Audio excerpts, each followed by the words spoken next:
Bom, estamos no ar. Olá, todo mundo. Hoje voltamos novamente com as nossas reuniões semanais com a doutora Valéria Petri, professora titular do Departamento de Dermatologia da Escola Paulista de Medicina. Hoje nós falaremos sobre micoses superficiais para dar uma ideia assim geral para quem que não é especialista na área, quem não é médico, quem não é só para o público. É um serviço de informação ao público, de informação de doenças muito frequentes em dermatologia que o público deve conhecer e depois, reconhecendo, procurar um dermatologista para o tratamento. O Instituto Carreira de Saúde tem o curso completo da professora Valéria. No endereço aqui embaixo que estão vendo, está correndo, é www.carreiradesaude.com.br. Se você gostar dos nossos vídeos, por favor, deixe o seu like e faça a inscrição do nosso canal. Boa noite, doutora Valéria. Então, hoje nós vamos falar sobre micoses superficiais.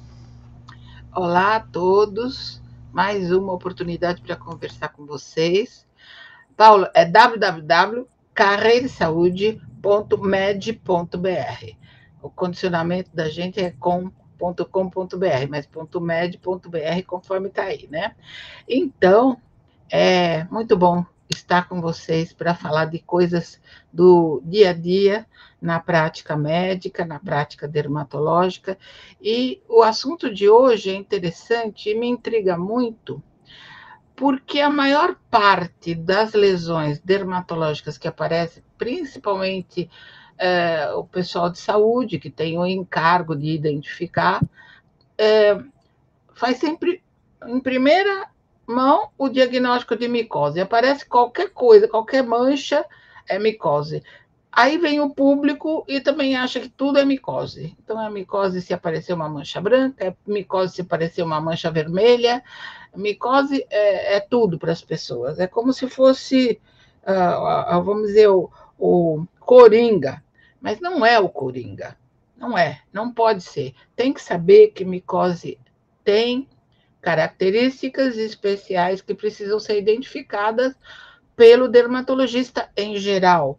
Quem não é dermatologista não tem essas noções, porque o treino do dermatologista é muito voltado para os detalhes. Então, a micose tem características que precisam ser identificadas. Então, nós vamos falar sobre isso hoje. Isso significa que antes da doutora Júlia Benedetti expor o assunto em alguns momentos e algumas coisas importantes sobre o assunto, especialmente nas aulas que ela vai ministrar sobre isso, e quem for acompanhar o curso vai saber, as características principais das micoses superficiais, porque existem as micoses de outro tipo, profundas, mas nós vamos falar das superficiais. As características principais das micoses superficiais são muito distintas. Doutor Celso, qual é a principal característica de uma micose superficial? Bom, a gente tem alguns tipos diferentes de micoses superficiais, né? Agora, o tipo mais comum que eu acho que a gente vê no dia a dia são as micoses Astinnias corporis, que a gente chama, né? Os fungos causados por fungos que acometem a pele, que esses fungos, na verdade, eles vivem de queratina, né? Então, são fungos superficiais. As onicomicoses, as micoses de unhas, né? Que eu acho que nós somos um país tropical, isso é endêmico, né? Eu acho que esse talvez seja o maior desafio para a gente dentro das micoses superficiais, são as micoses das unhas. A tinea inguinal, né? Que acomete a região da virilha. Temos a ptiríase versicolor, né? Que é muito comum aqui no nosso país. Temos as micoses que atingem o pelo, principalmente o cabelo. Enfim, né? Eu acho que todas são importantes. Agora, a mais comum é a tinea corporis, né? Isso. Então, o Celso falou sobre a pitiríase versicolor, que é o tal do pano branco, né? Então, e aí vamos lá, Júlia, quais são as características das micoses superficiais que atingem o corpo? Vai, o corpo. Primeiro vamos falar do corpo. Depois a gente fala do cabelo, da unha, até do pé de atleta. Perfeito. Quando a gente fala de micoses superficiais, principalmente a ptiríase versicolor, que o Dr. Celso falou, a gente vê uma descamação leve da pele, né? Acometimento principalmente nas áreas de maior produção de sebo, né? Tronco, pescoço, axilas, pode ter também na região da barba e nos homens. E no caso da Tinea corporis, que são fungos que eles precisam da queratina, né? Que são os dermatófitos, a gente vê também uma lesão bem delimitada, com uma borda mais delimitada, uma descamação mais importante e o prurido. Então, acho que a grande diferença entre a ptiríase versicolor e a Tinea corporis, né, que são as mais comuns, é que a Tinea corporis, ela causa mais prurido e a ptiríase versicolor não, porque é de um fungo que é mais adaptado ao ser humano. Uma coça e a outra não. A que pega o corpo coça mais, né? Ou coça, a outra não, né? Então, aquela que o pessoal diz que é micose de praia ou pano branco, né? Micose de praia. Cores. Por que seria micose de praia? O que você acha, Júlia? Porque geralmente, quando o paciente vai passar as férias, o feriado na praia, é muito quente, né? E existe uma maior produção de sebo. Então, esse fungo, né, que geralmente é a Malassezia furfur, ela que já vive naturalmente na pele da maioria das pessoas, ela muda de forma para uma forma patológica. Então, o paciente acha que pegou na praia, mas não é verdade. É apenas que a praia aumentou essa condição facilitadora de proliferação do fungo. Mas tem uma outra questão importante, Júlia, que eu acho que é também essa coisa de pegou na praia. Muitas vezes esses pacientes já vão para a praia com a micose. Se eles são de pele clara, eles não evidenciaram. E o que ocorre na praia? Eles bronzeiam, né? Eles bronzeiam. E na área onde tem o fungo age ali como um filtro, né? Ele não bronzeia, então se destaca. A mancha branca se destaca da pele em volta que se bronzeou. Então, o paciente, ele acha que pegou na praia. É como o vitiligo, viu? Eu pego muitos pacientes que voltaram da praia dizendo, isso aqui apareceu na praia. Não apareceu na praia, ele se destacou e ele começou a notar após o bronzeamento. Ou então, não tem causa relacionada à praia, né? Tem bem isso. Eu acho que tem também isso um pouco que a Júlia falou, sim, né? Eu acho que aumenta a sudorese, a umidade, né? O calor, a umidade, isso pode ser, vamos dizer, se ele fica muito tempo, uma temporada na praia, eu acho que são fatores que realmente podem contribuir para o desencadeamento da doença. Mas eu acho que aquela curta temporada na praia, apenas eles evidenciaram pelo contraste que foi causado na pele, né? E aparece mais. Tem muita gente que nos assiste e que não sabe o que é fungo. Fungo, só para brincar, fungo é cogumelo. O fungo grande é aquele que a gente come. E esses microscópicos são aqueles que estão no ar, estão para todo lado, alguns deles provocam problemas na pele. Portanto, a questão da umidade e do calor também acontece de ser um ambiente propício para outros fungos, não só esse, que a Júlia deu o nome bonito desse aí, que é a Malassezia, mas tem fungos que também dependem do calor e da umidade, como esse que acontece na virilha, né? E tem uma característica interessante esse, daí antes da gente falar de um outro que é bem conhecido, que é que ele progride do meio para a periferia, ele aumenta como um anel, então ele vai formar um mapa, tanto que fica com aquela forma geográfica, né, que os professores falavam, ou então forma uma margem mais avermelhada, com descamação e com muita coceira, muita coceira. É diferente do da praia, né? Tá aí o Zé Roberto, não? Tá aí ou não? Ainda não sintonizou? Então, vamos lá. Qual é o outro tipo de fungo que a gente pode considerar que depende da gente ter gato ou cachorro? Júlia. São as dermatofitoses, né? A senhora está falando da tínia do couro cabeludo? Isso Isso. mesmo. Aí Como é que funciona isso? Isso, a gente tem a tínia do couro cabeludo, que é mais comum em crianças, e a gente vai mostrar até uma foto bem ilustrativa, né?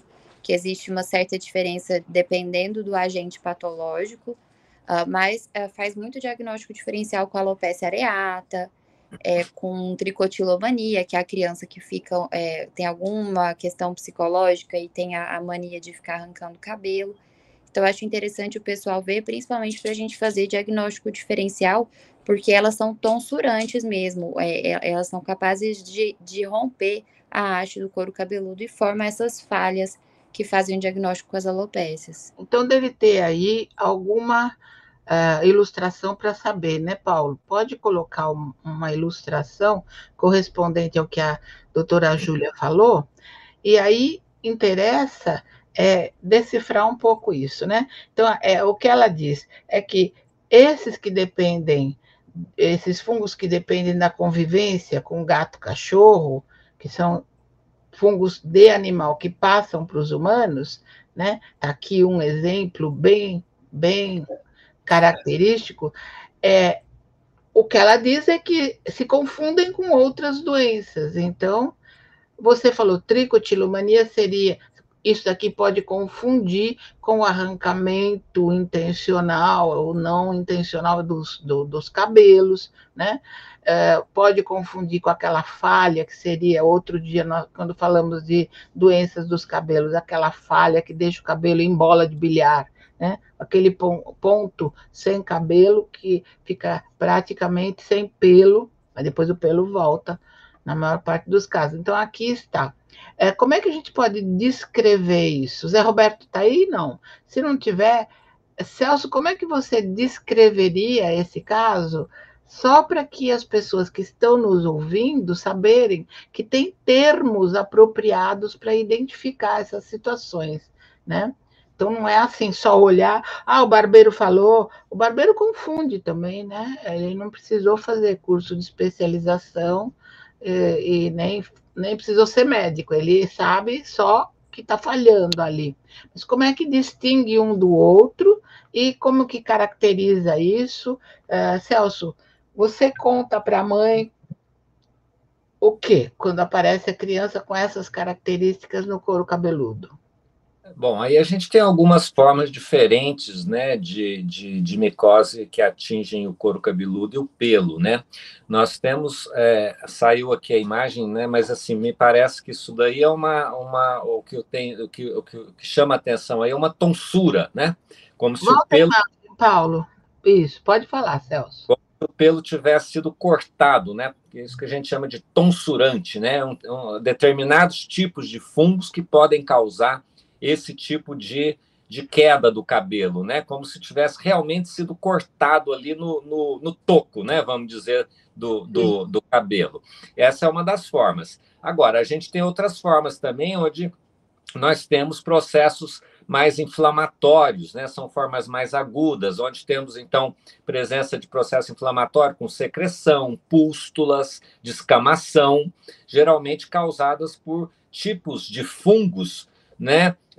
Que causam mais reação do organismo humano, certo?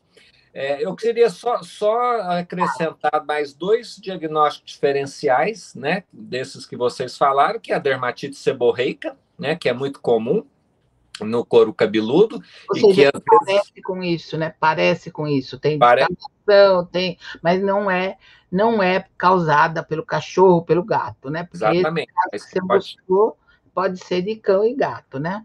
Sim, pode também levar a uma descamação. E muitas vezes também é psoríase, né, do couro cabeludo, que às vezes pode confundir também, né? Porque muitas vezes leva também a queda de cabelo, muitas vezes também vem com uma infecção secundária, tanto a dermatite seborreica quanto a psoríase. Então, isso às vezes pode confundir. Seriam mais esses 2 diagnósticos que também confundem, que poderia entrar nisso aí. Né? Então, você falou tudo. Veja como eu comecei. Eu disse, tudo parece micose. Então, chamam tudo de micose. Mas olha aí o que é o especialista e a nossa pós-graduanda, especializanda, que está estudando bastante o assunto. Vejam a diferença de avaliar assim. Do nada já trata como fungo, como micose, dá aí um antimicótico, manda tomar, não sei o quê, mas não tem ideia de que tem tantos diagnósticos para fazer que se parecem e têm que ser considerados. E tem que fazer uma avaliação correta. Não pode simplesmente ir dando remédio ou passando coisa porque alguém falou que aquilo é micose, né? Mesmo que seja médico que fale. Porque eu conheço muito poucos cirurgiões e clínicos que têm essas ideias, tem ideia das diferenças, que tem essas diferenças na cabeça. Para eles que fazem outras coisas, que auscultam coração, palpam fígado, se é que palpa, hoje em dia se faz só exames, né? Ninguém palpa mais nada. Então, hoje em dia, quer dizer, pensar que um indivíduo que faz uma outra especialidade possa saber isso, não sabe. Geralmente é o dermatologista que faz essas distinções.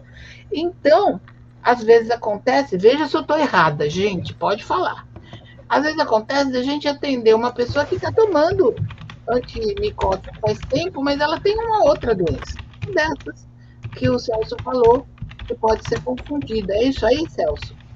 Exatamente, isso é muito comum na nossa prática do dia a dia, né, doutora Valéria? A gente atender pacientes que têm outra doença diferente de micose, como a senhora bem disse, para às vezes tudo é micose, né, para eles, tomando às vezes antifúngicos, medicamentos para fungos, que a gente sabe que tem efeitos colaterais adversos graves, né, principalmente para o fígado. Isso. Tem interação medicamentosa com outros medicamentos, né?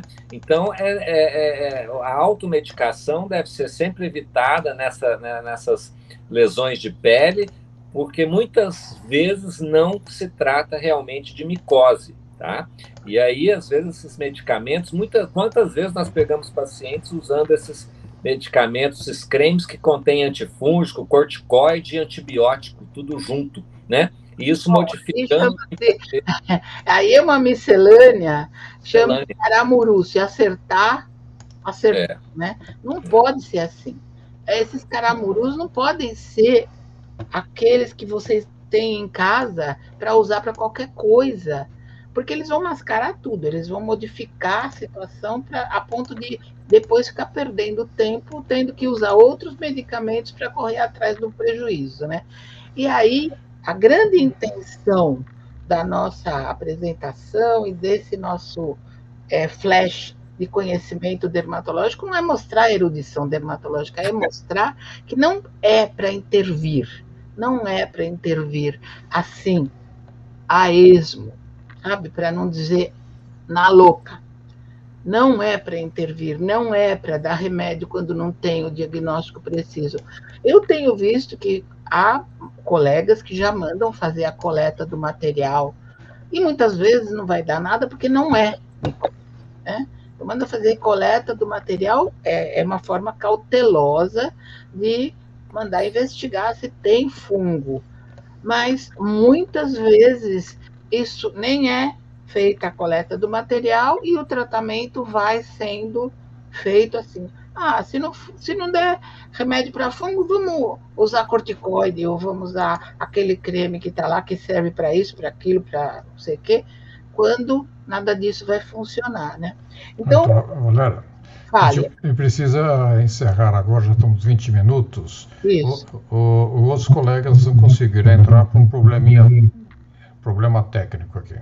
Ótimo, então vamos encerrar, e eu acho que foi muito oportuna esse discurso. Sim, depois a gente faz a complementação no curso da senhora. Isso. Muito obrigado pela presença de todos. E vamos encerrando nesse momento a nossa pequena introdução a micoses superficiais. Não é para ninguém fazer diagnóstico com o que vocês estão vendo, sempre procurar um dermatologista. A intenção desse curso não é formar dermatologista e nem especialista, é dar orientação de utilidade pública para as pessoas que não sabem que alguma coisa, como a doutora Palema falou, não ficar passando medicamentos sem necessidade, sem ter um diagnóstico por especialista. Muito obrigado a todos vocês. Aguardamos nossa próxima semana. Obrigado.